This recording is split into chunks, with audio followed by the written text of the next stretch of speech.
and local political analyst. Welcome to the Maryland State Politics and Government podcast on Substack. Today, I have the honor of talking with Johntel Greene and James Kitchin and discussing a variety of things about politics that I think that most people need to learn more about, because we get into talking with legislative leaders sometimes, but sometimes the things behind the scene are just as important. Welcome aboard. Thank you so much for having us. Yes, and I love that you have this podcast to make sure to get the local issues out. And Yeah, local government's super important. We're really excited to be here. First, I want you to take some time, both of you, to talk about everything related to good governance, consulting, and talking about your campaign a little bit. Yeah, definitely. So good governance consulting is a bit of a labor of love that I started, oh my goodness, 3 years ago, almost to the day, January 24th, 2023. And it came around, oh gosh, no, actually 2 years. Sorry, there's a different date actually. To be fully honest, it's a labor of love. I've been in Maryland politics for more than half my life now. Don't ask me what age I am. And I've been able to see the angles as an advocate, a volunteer, a staffer, even a local elected. And what I notice is people are often talking from where their perspectives are, but missing each other. And so, it's also a little bit of a labor of love. The reason I mixed up my dates is my mom had been a longtime staffer, and I lost her during COVID. And so this is something to continue to honor that legacy as well. She was someone who helped train other staffers to make sure that they could deliver great services to their districts and their constituents. And so that's at the good heart of good governance consulting, is to make sure to bring those good people to the table who may not feel confident, who may not feel like they're saying the right smart thing to the legislators, to let them know, like, actually what you need to bring is yourself. We'll package it the way that it needs to be, but we're here to make sure good people are at the table. Tell me a little bit of, James, about your campaign and your involvement with things. Yeah, no, absolutely. And I guess I'd say the campaign, James Kitchin running for county executive in Anne Arundel County, and we contracted with GoodGov to be our main strategist consultant and then to manage the campaign. And I think what you just heard Johntel talk about just bringing good people to the table and empowering that, I think our values aligned in how we were already running our campaign, which is why we were able to make the connection and bring Johntel and her team on to help actually run the race. One of the big things that converged for us was I'm the first candidate in Anne Arundel County to use the public financing option. And that's just very core to me. Goes back to when I was a high school U.S. government teacher and would teach classes on just representation in Congress. We literally would do a lesson where I would have all the kids in the beginning of the year. It was great during if it was every other year where there's at least a congressional election, but would have them predict and say, hey, like, this is how the government's set up. The House of Representatives, it's the closest to the people, gets elected every 2 years. So if people don't like what they're doing, we can throw them out. We go through, read the Federalist Papers. Would show them a opinion poll of congressional's approval rating, which at that time would be like in the mid to high teens, I guess. I would have all my students predict the re-election rate of incumbents, right? After they read through the Federalist Papers and theoretically why it was all set up.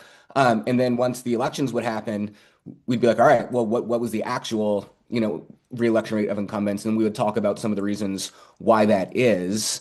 And it's not the only one, but the influence of money in politics was definitely one of the things we would talk about. So it's getting the influence of money out of politics has been something I've been passionate about for a really, really long time. This is the first cycle where the public campaign financing option was available in Anne Arundel County. And so I jumped at the option to use it. But I think running my campaign that way and just those values coming out, again, was one of the things that brought us together and established that working relationship. Live in Anne Arundel County, so obviously in a primary, I'm going to have to make a decision. Why don't you tell me right now and tell the viewers, what are the big issues, the things that you're concerned about related to Anne Arundel County, and what would you do about them?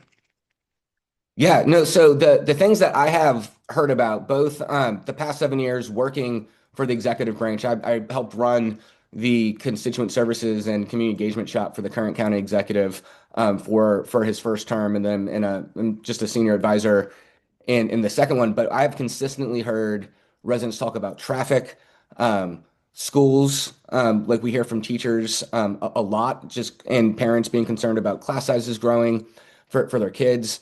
The environment is a huge issue in Anne Arundel County and getting those protections right, just cleaning up our rivers and the bay, and then public safety and affordability. But the important thing for affordability that I think sometimes misses in the conversation is that affordability is a whole life issue. So it is housing, but it is also transportation and it is food access. We have multiple places in the county that are labeled food deserts, right? So if you have to get into a car and go on a second commute in order to get somewhere to get fresh, healthy food, that's a cost too, because you're having those transportation costs in there. If you can't walk to the grocery store or to a park, that's a cost.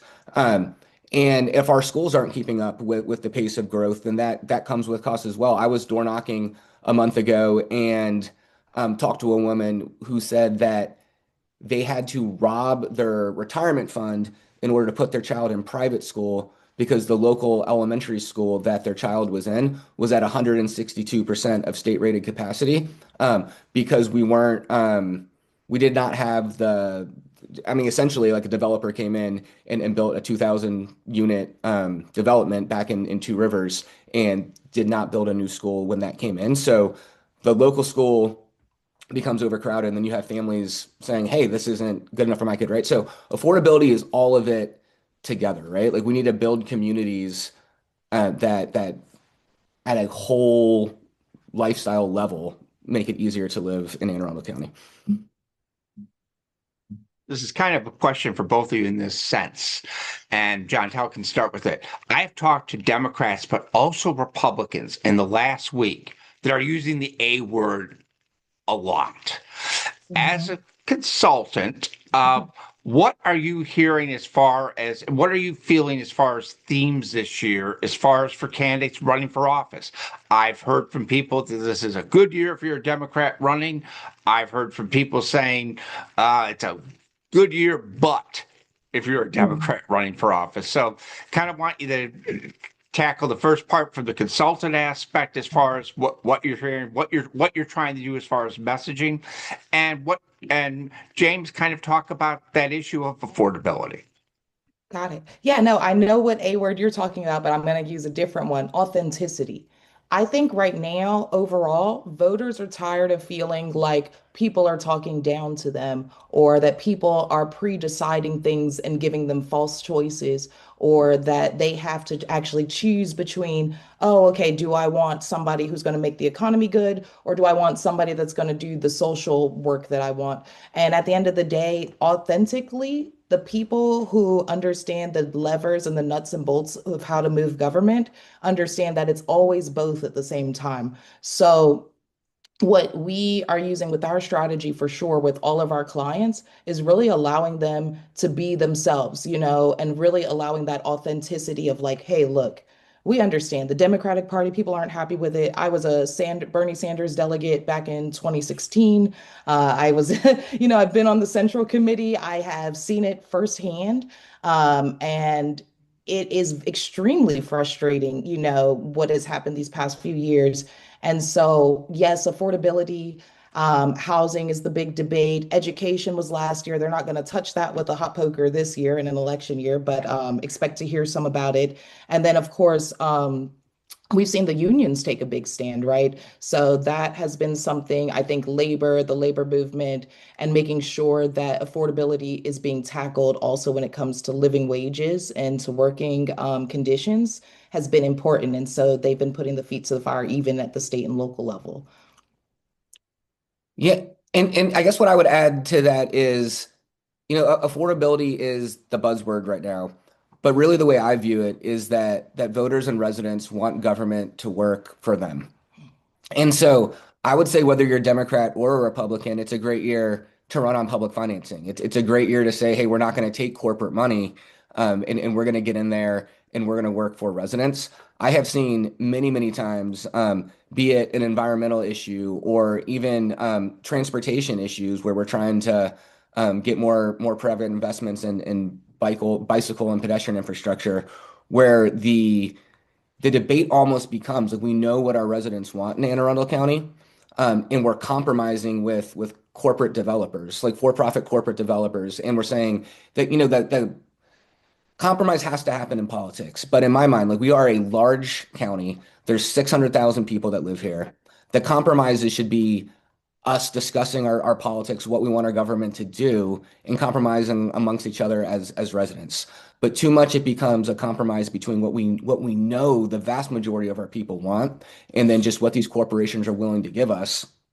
And I think that's the wrong conversation to be having. And if that's the debate, then we've already lost. And so I think where we're at is voters want government to work for them. And so I think it is a great year to again be running on campaign finance. It's a great year to say no to corporate money. Yeah. And if I can throw in one more A word, accountability, right? It's a full circle feedback loop. And so I think, again, people have seen over the years promises made. People have gotten excited by different campaigns for different reasons. But then, years go by, and I'm not saying that about Anne Arundel, actually quite the opposite. It's had great past two terms. But, you've seen some politicians in different areas make promises and not deliver. And I think at this point, people are just tired of that. They're tired of feeling like they hear the right messages, but get the wrong people. And especially what we're seeing at the federal level. So authenticity, accountability, and affordability, AAA rating. which we would all love with our state budget. Right. Exactly. Next question I want to ask for both of you in this sense is this. One of the big things that has been approaching things that relates to a lot of political issues is the role of AI.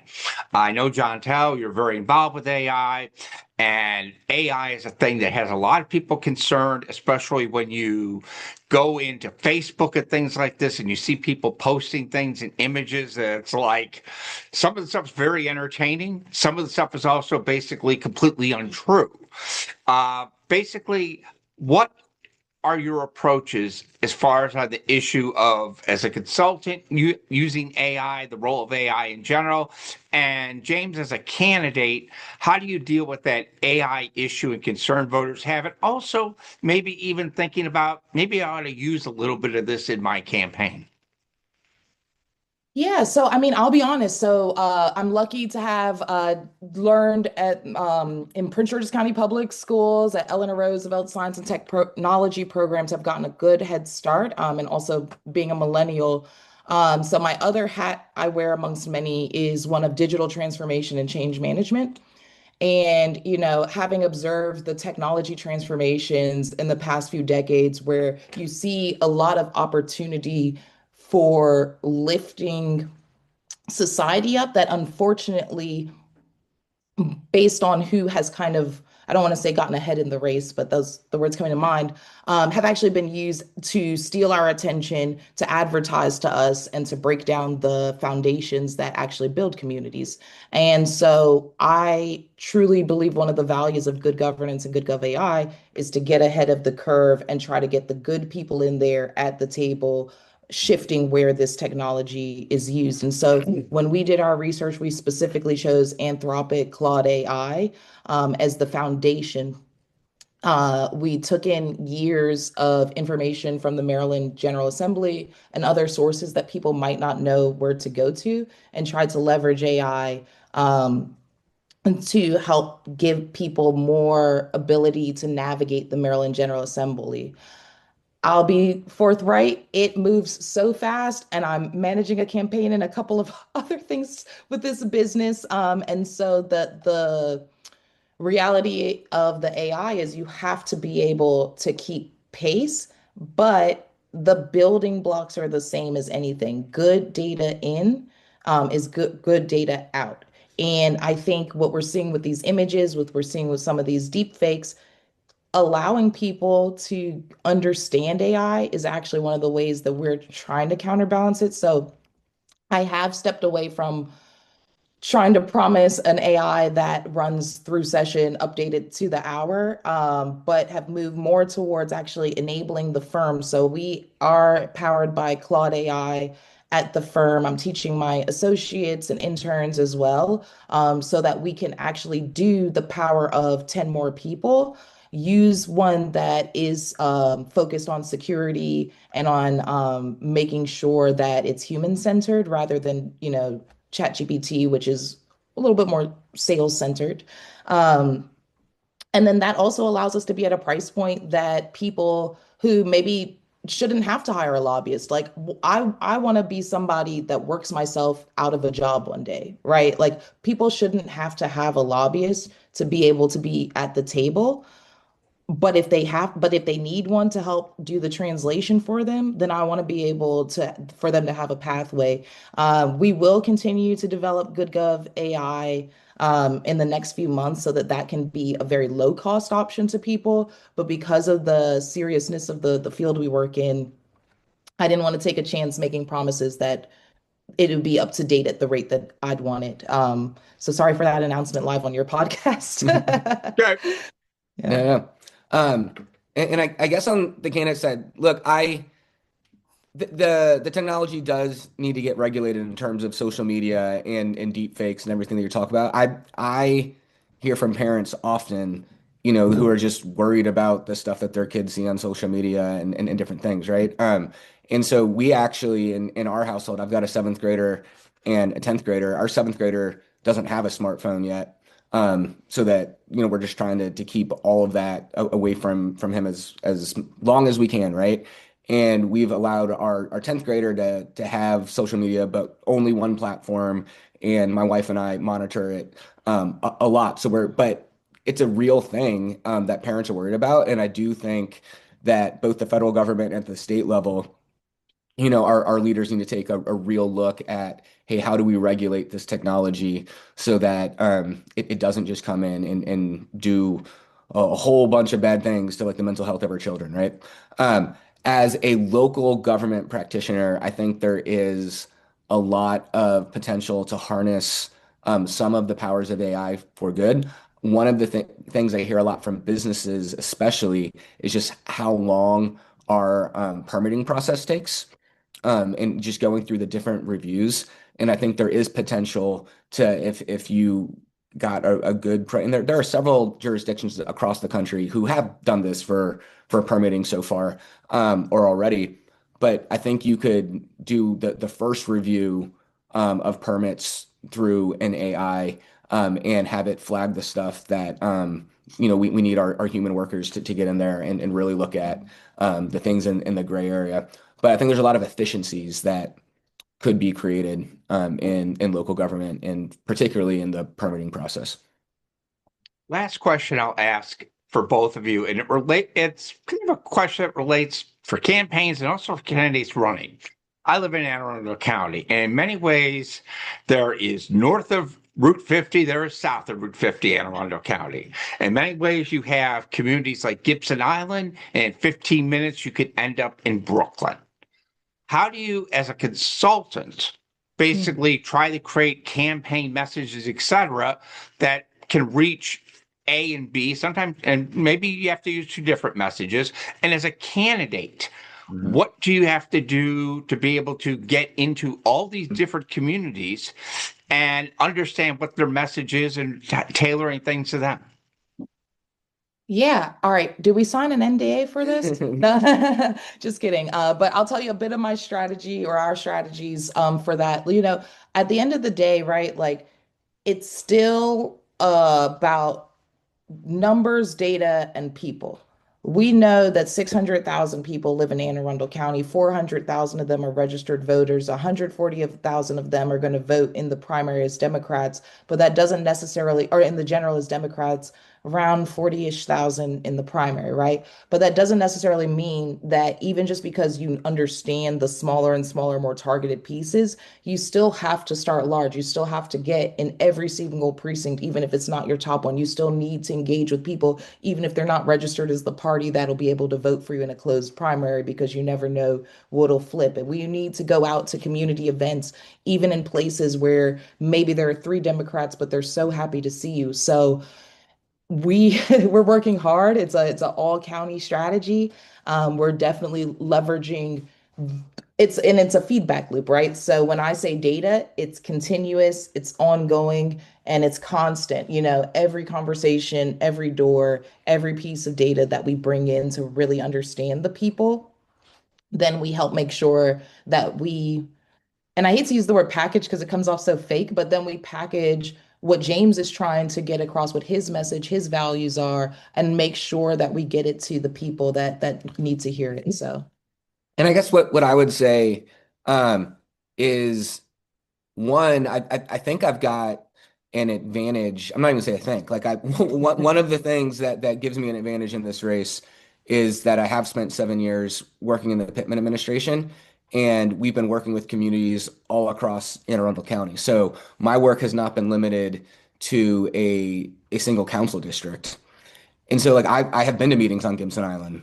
I have been to meetings and worked on issues in Brooklyn.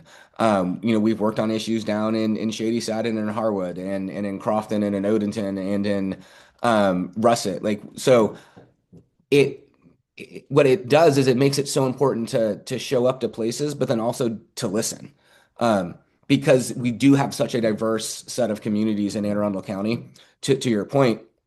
So it makes the willingness to show up in communities and the ability to listen to people. One of the things I have learned is that there is so much expertise and knowledge in our community members in Anne Arundel County and in our HOA leaders, community association leaders, the people who work to run Girl Scouts packs and Boy Scout troops and coach sports teams. And government needs to listen to that, right? So government can't show up and say, we know what your community needs. Here's what we're going to do. But we have to take an approach of, hey, like, we're going to show up and we're going to listen to you, lean on your expertise, work with you to do policies that help your community. And sometimes they will look different, not just north of 50 and south of 50, but to your point, like on a peninsula, you've got to build a little bit differently than you do if you're not, because you got one road in, one road out. But we do have to have a willingness to listen and then a willingness to use that feedback and to craft policies in a way that works for the communities we're trying to help. I want to thank you again for the time you've taken with me today. Good luck, Johntel, with good governance, and good luck, James, on the campaign trail. Thank you. Thank you so much, Appreciate it. Professor Didi. It's nice speaking to you. Have a great day. You too. Bye.